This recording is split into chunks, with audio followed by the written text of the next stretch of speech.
Assalamualaikum warahmatullahi wabarakatuh.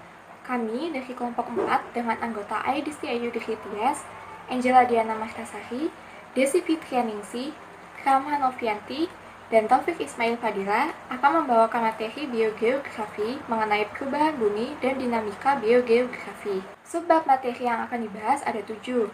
Yang pertama, skala waktu geologi.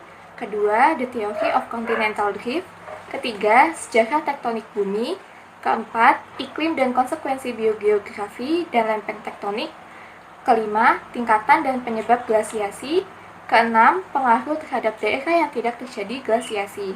Dan terakhir, yang ketujuh, siklus glasiasi dan kepunahan. Pembahasan yang pertama yaitu skala waktu geologi. Dalam mempelajari sejarah biogeografi, terdapat hal penting yaitu pemahaman skala waktu. Tujuannya untuk menentukan tanggal sejarah bumi. Terlihat pada gambar, yaitu skala waktu bumi yang dikelompokkan menjadi eon atau masa, kemudian eon dibagi menjadi era atau kurun, lalu era dibagi dalam periode atau zaman. Menurut ahli geologi, setiap lapisan tanah berisi kumpulan fosil unik yang memiliki karakteristik berbeda di setiap waktu dan lokasi. Kumpulan fosil yang ditemukan dapat disebut sebagai fosil indeks atau fosil pemandu yang digunakan untuk korelasi usia batuan suatu wilayah. Nah, skala waktu geologis bersifat hierarkis dengan setiap era, zaman, atau periode sebagai penanda transisi geologi dan fosil yang tertanam. Contoh kumpulan fosil yang pertama, Planktonic Calcareous, Foraminifera, dan Radiolaria silica dari filum protozoa yang terdapat pada era Kenozoikum. Kedua, Graptolicolchictinus dari filum Hemichordata yang merupakan hewan terapung dari periode Ordovisian dan Siluria. Ketiga, ada Cephalopoda ammonoid yang berenang dari filum Mollusca pada zaman Mesozoikum. Pembahasan yang kedua, the theory of continental drift. Pada teori jalur kontinental, disebutkan bahwa benua berada di permukaan bumi pada mantel atas yang lemah dan kental di bawah bumi atau disebut sebagai lempeng tektonik. Pada teori lempeng tektonik, dijelaskan tentang asal mula pergeseran dan kehancuran lempeng bumi hingga mengenai bersatunya bentang alam. Menurut Lyell, bumi mengalami siklus perubahan iklim global di berbagai benua. Mengapa demikian? Sebab pergeseran kerak bumi mengakibatkan perubahan ukuran, bentuk, dan posisi permukaan bumi sehingga terjadi perubahan iklim. Kemudian, menurut Antonius Nider Pellegrini, kecocokan geometris garis-garis pantai benua berada di sisi berlawanan Samudra Atlantik dan meyakinkan bahwa pernah terbentuk benua yang sangat besar yang kemudian membelah. Sedangkan, menurut E.B. Taylor, benua dihipotesiskan bergerak membentuk pegunungan dan pulau. Berikut merupakan gambar pergeseran kerak bumi yang telah mengalami perubahan iklim dan dihipotesiskan oleh Lyell dan juga Taylor. Dalam teori jalur kontinental, terdapat teori yang dikemukakan oleh Wegener, yaitu pengembangan ide tentang pergeseran benua dengan mengamati peta dunia kongruensi garis pantai berlawanan di Atlantik. Hipotesis dari teori Wegener didukung oleh bukti gerak bumi telah berfluktuasi secara nyata pada ketinggian. Wegener menyatakan bahwa endapan gletser atau tilites di daerah Afrika dan Amerika Selatan menunjukkan pernah berada di posisi kutub. Dari teori Wegener tersebut dapat disimpulkan menjadi beberapa poin. Yang pertama, batuan benua berbeda jika dibandingkan dengan batuan dasar lautan atau basaltik. Batuan benua disebut shale, memiliki ukuran yang padat, lebih tebal, dan kurang bermagnet dibandingkan batuan dasar lautan atau basaltik yang biasa disebut dengan sima. Blok sialik yang lebih ringan, kemudian benua mengapung di atas lapisan mantel cairan yang kental. Kedua, daratan utama bumi disatukan oleh Pangea. Pangea merupakan daratan utama di bumi yang pernah disatukan sebagai satu benua super. Pangea pecah menjadi lempeng benua yang lebih kecil yang bergerak terpisah saat mengapung di mantel. Ketiga, pecahnya Pangea membentuk lautan dan material tepi benua.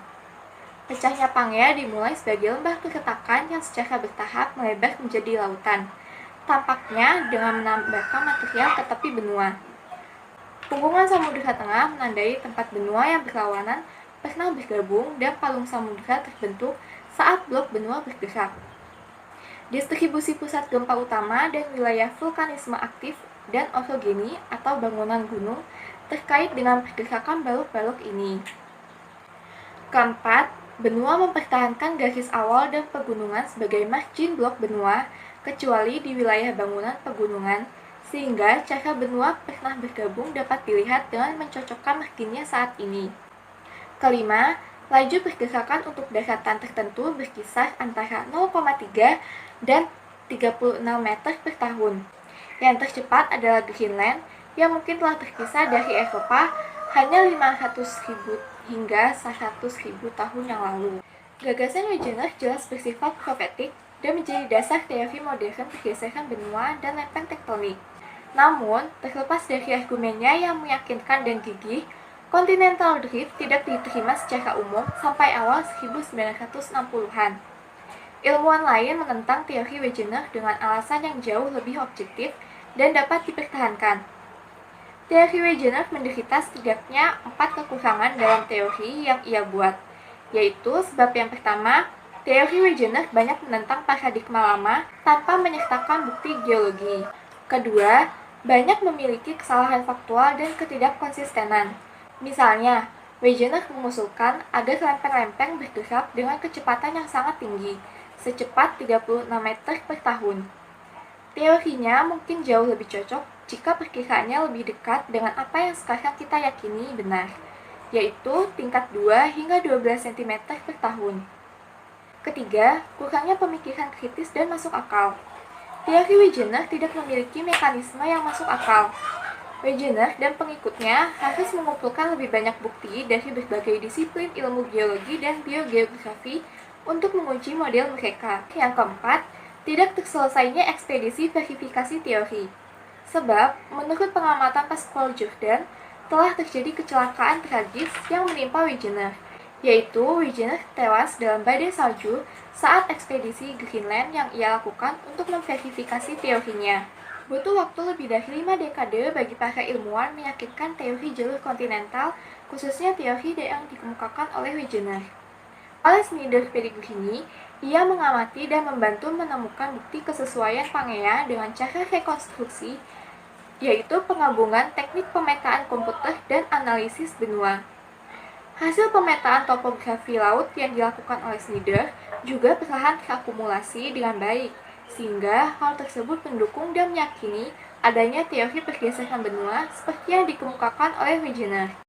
Selanjutnya, subbab materi yang ketiga adalah sejarah tektonik bumi. Pembahasan yang pertama adalah sejarah tektonik benua. Para pendukung teori pergeseran benua awalnya percaya bahwa sebelum Mesozoikum, semua daratan telah disatukan secara terus-menerus dalam sebuah superbenua, yaitu disebut juga dengan Pangea. Superbenua Pangea ini terbentuk sekitar 650 juta tahun sebelum Masehi. Ahli geofisika sekarang memberitahukan bahwa Pangea merupakan struktur sementara yang mungkin ada sebagai satu kesatuan selama masa Paleozoikum akhir sampai Mesozoikum awal. Pangea ini terdiri dari dua bagian. Bagian utara pada Pangea disebut juga dengan Laurasia dan di bagian selatan disebut juga dengan Gondwanaland atau daratan Gondwana. Daratan Gondwana atau Gondwanaland ini terdiri dari Amerika Selatan, Afrika, Madagaskar, Arab, India, Australia, Tasmania, New Guinea, Selandia Baru, Kaledonia Baru, dan Antartika. Sedangkan Laurasia terdiri dari Amerika Utara dan Eurasia atau Eropa.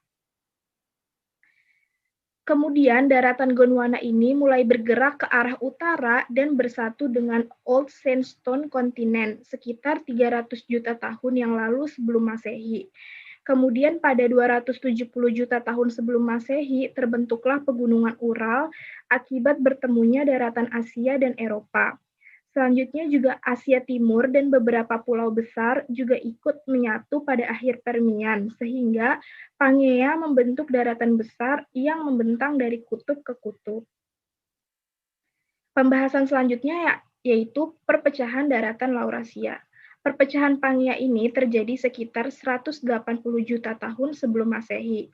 Perpecahan ini dimulai saat Laut Turgai meluas ke selatan dari Arktik atau Kutub Utara, sehingga memisahkan Asia dari Euramerika.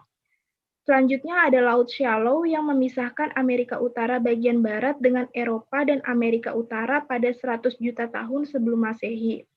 Kemudian pada 75 juta tahun yang lalu sebelum Masehi, Amerika Utara bagian timur dan Eropa terputus, dan Amerika Utara bagian barat dan Asia terhubung. Selanjutnya ada perpecahan daratan Gondwana atau Gondwanaland. Perpecahan daratan Gondwana ini terbagi menjadi 3 tahap. Tahap pertama ini perpecahan membuka Laut Somalia, Mozambik, dan Weddell antara daratan Gondwana bagian timur dan barat. Hal ini mengakibatkan Afrika dan Amerika Selatan terpisah dari daratan Gondwana. Selain itu, India dan Madagaskar berbatasan dengan batas timur Laut Afrika, sedangkan Australia terletak di selatan sepanjang batas timur Antartika.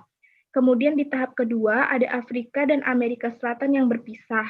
Kemudian Madagaskar dan India terpisah dari daratan Antartika sampai Australia.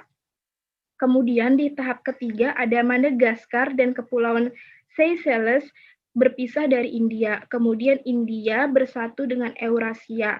Australia dan Selandia Baru juga terpisah dari Antartika.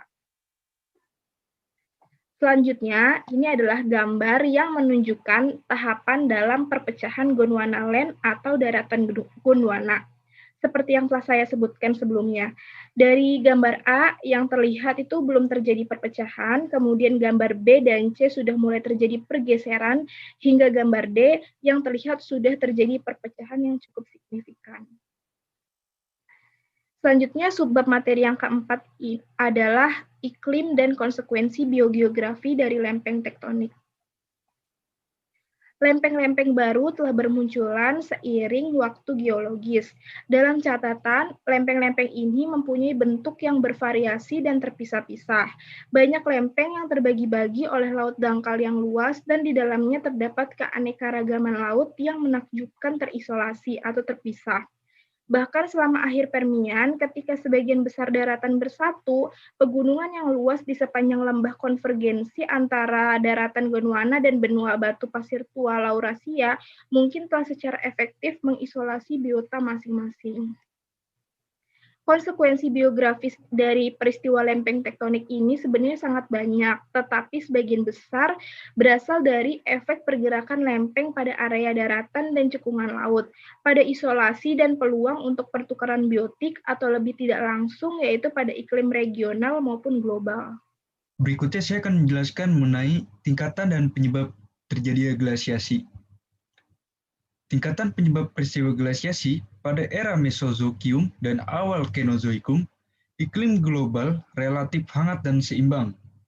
Siklus glasial dan interglasial menjadi ciri akhir masa neogen dalam sejarah biogeografi, di mana kebanyakan biota berevolusi dan berkembang menyebar setelah pecahnya Pangea, yaitu benua yang sangat besar.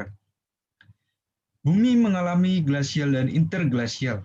Selama Pleistosen, bumi mengalami kejadian glasial dan interglasial, siklus di mana suhu bumi semakin menurun dan membuat terbentuknya gletser yang semakin melebar. Gletser ini merupakan lapisan es yang sangat besar. Pada zaman ini, lapisan es menebal hingga 2-3 km dan masanya dapat merusak bentuk litosfer pada bumi. Gletser ini yang mengakibatkan menutupnya sepertiga daratan bumi tertutup. Glasial. Selama periode glasial, iklim di bumi bergejolak dan tidak stabil. Daerah yang beriklim sedang lebih dingin dan menjadi lebih basah, sedangkan wilayah beriklim tropis cenderung lebih kering pada periode glasial. Pada puncak periode glasial terbaru, lapisan es yang ada pada belahan bumi utara memanjang dari kutub utara hingga ke selatan dan menutupi sebagian kawasan Amerika Utara dan Asia Tengah, sekitar 45 derajat lintang utara. Glasiasi sebagian besar menutup bagian pada dataran yang tinggi, seperti pada wilayah sentral Plateau of Tasmania dan pegunungan Alps di Selandia Baru. Interglasial, periode glasial dan interglasial ini secara bergantian berperan. Ketika periode interglasial, lapisan es mulai mencair dan iklim menjadi hangat. Ahli paleontologi mencatat bahwa siklus ini memiliki pengaruh besar terhadap biota darat dan biota laut dalam berevolusi. Berikut merupakan gambar terjadinya siklus glasial di mana area putih menunjukkan dengan batasan wilayah yang terkena atau terbentuknya lapisan es. Dan area hitam merupakan terjadinya interglasial di mana es mulai mencair. Dan pada gambar yang present ini merupakan gambar benua Amerika Selatan yang saat ini sudah terbentuk seperti ini, guys. Lalu penyebab peristiwa glasial dan interglasial ini, peristiwa glasial pada era Pleistosen tidak seperti sebelumnya yang disebabkan oleh pergeseran benua. Para ilmuwan mengaitkan peristiwa ini karena adanya pengaruh dari radiasi matahari, sedangkan keluaran tenaga surya mengalami perubahan sebanyak 25-30%, sekitar 45 miliar tahun sejarah bumi. Pada hakikatnya, sinematik dari Pleistosen ini disebabkan oleh perubahan intersepsi dari absorpsi radiasi matahari oleh permukaan bumi dan mengalami perubahan orbit bumi. Berikut merupakan 3 karakteristik orbit bumi terhadap matahari dari waktu ke waktu. Masing-masing mengalami perubahan dan orbit bumi mengalami perubahan yang dimana bumi mengelilingi matahari secara berubah-ubah. Perubahan orbit bumi ini terhadap matahari disebut dengan siklus Milankovitch sesuai dengan nama penemunya. Pada gambar A, orbit bumi tidak berbentuk lingkaran sempurna, tetapi bervariasi membentuk elips dengan jangka waktu 100.000 tahun lamanya. Pada gambar B, kemiringan bumi pada porosnya bervariasi antara 22,1 derajat hingga 24,5 derajat dengan periode selama 41.000 tahun lamanya. Dan pada gambar C, orbit bumi kembali presisi dengan poros kutub utara terhadap bintang utara yaitu Ursa kecil atau Polaris yang sebelumnya berporos pada bintang Vega atau Lyra dengan jangka waktu selama 22.000 tahun lamanya. Dengan adanya perbedaan dalam penerimaan radiasi matahari pada wilayah tertentu, hal ini yang menyebabkan terjadinya peristiwa glasial dan interglasial pada era Pleistosen. Selanjutnya, submateri yang keenam yaitu pengaruh terhadap daerah yang tidak terjadi glasiasi. Yang A, pengaruh terhadap suhu. Pada catatan perubahan suhu dunia, terdapat perubahan iklim yang sangat cepat. Yang pertama, rata-rata suhu laut global meningkat 4-5 derajat Celcius. Selanjutnya, berpengaruh terhadap suhu udara di Eropa Timur selama 10.000 tahun terakhir. Yang ketiga, temperatur udara pada ketinggian menengah juga menunjukkan perubahan selama 1.000 tahun terakhir. Selanjutnya, zona iklim glasial interglasial Pleistosen mengalami pergeseran tidak hanya pada suhu, tetapi juga pada seluruh bagian iklim.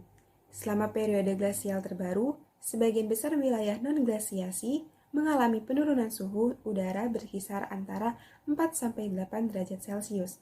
Secara umum, zona iklim bergeser ke arah ekuator selama periode glasial dan kutub selama interglasial.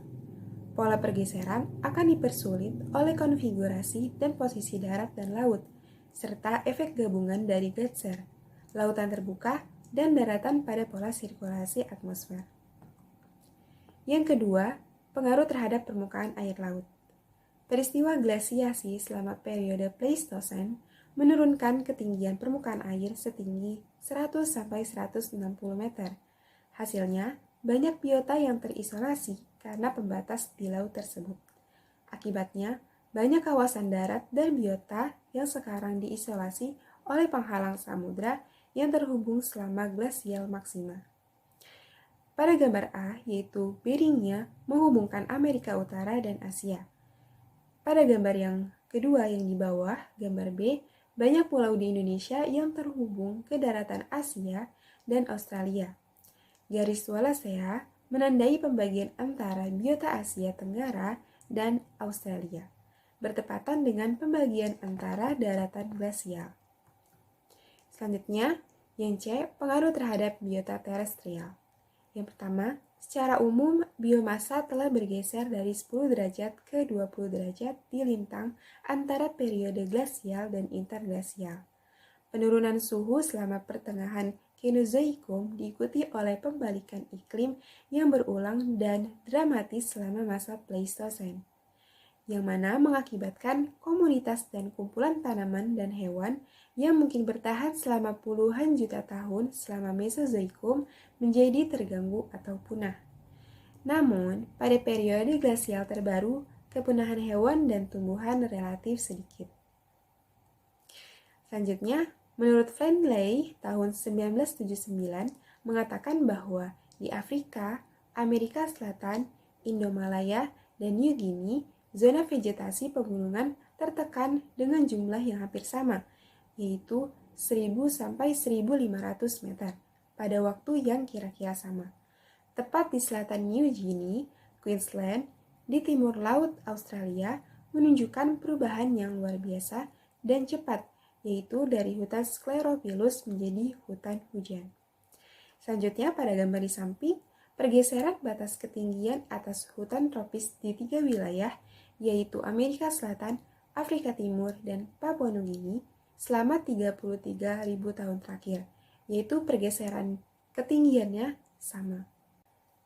Selanjutnya, gambar di samping adalah perbandingan distribusi zona vegetasi selama maksimum glasial terbaru, yaitu 18.000 tahun sebelum Masehi, yaitu yang A pada yang atas Australia, lalu gambar yang kedua yang B Selandia Baru, dan yang C yang bawah adalah Amerika Selatan. Lalu, respon terhadap kondisi gletser tidak seragam di seluruh dunia. Selanjutnya adalah siklus glasial dan kepunahannya. Nah, kepunahan tumbuhan akhir neogen terjadi selama dimulai siklus glasial antara 5 sampai 7 juta tahun yang lalu. Tumbuhan yang selamat dari periode glasial memanfaatkan kemampuannya untuk menyebar tergantung pada zona iklimatik tempat hidupnya atau adaptasi terhadap lingkungan baru. Dengan terjadinya siklus glasial pada zaman Pleistosen, komunitas vegetatif didominasi oleh tanaman yang telah beradaptasi dengan perubahan iklim. Jadi, selama pergeseran dan perubahan komunitas vegetatif terjadi secara substansial dalam ketinggian dan letak lintang, terjadi kepunahan beberapa spesies selama siklus glasial. Kepunahan massal invertebrate laut selama akhir masa Neogen juga dapat diasosiasikan dengan siklus glasial. Kepunahan ini juga terus terjadi hingga pada awal masa Pleistosen, tetapi tidak mencapai pertengahan atau bahkan akhir Pleistosen. Kebanyakan yang terdampak dari kepunahan ini adalah spesies stenothermal. Hingga piramid Pleistosen, biota laut didominasi oleh spesies erithermal. Hal ini disebabkan karena fluktuasi temperatur air selama siklus glasial. Selanjutnya, pola kepunahan vertebrata teresial selama zaman Pleistosen sangat berbeda. Ada dua kepunahan yang sebelumnya dibahas. Sebagai contoh, di Amerika Utara pada masa akhir zaman Pleistosen terjadi kepunahan mamalia dan burung-burung besar, lalu digantikan dengan spesies yang lebih kecil. Nah, apa yang menyebabkan kepunahan sebesar ini? Apakah kepunahan ini secara tiba-tiba atau bertahap? Nah, menurut The Ophir Hypothesis menyatakan bahwa manusia yang bertanggung jawab dalam pemusnahan massal dari mamalia herbivora besar yang merembet pada kepunahan karnivora dan pemakan bangkai yang tergantung pada herbivora tersebut. Hal itu diperkirakan terjadi setelah gletser Wisconsin terbentuk kembali. Diperkirakan sebuah populasi besar pemburu yang agresif dan ulung memasuki Amerika Utara dengan menyeberangi area Beringia dari Asia. Nah, binatang endemik Amerika kemudian tidak memiliki pertahanan untuk menghadapi predator baru ini. Pasokan makanan dari buruan ini membuat populasi manusia di wilayah baru ini naik drastis, yang otomatis membutuhkan sumber makanan yang lebih besar dan masif. Dengan pembantaian massal ini, tidak ada arus migrasi mamalia dari Asia yang menggantikan spesies yang telah punah. Kebanyakan mamalia besar yang berhasil selamat dari kepunahan ini hanya tersebar di wilayah New World hingga kemudian mulai beradaptasi dengan pemburu.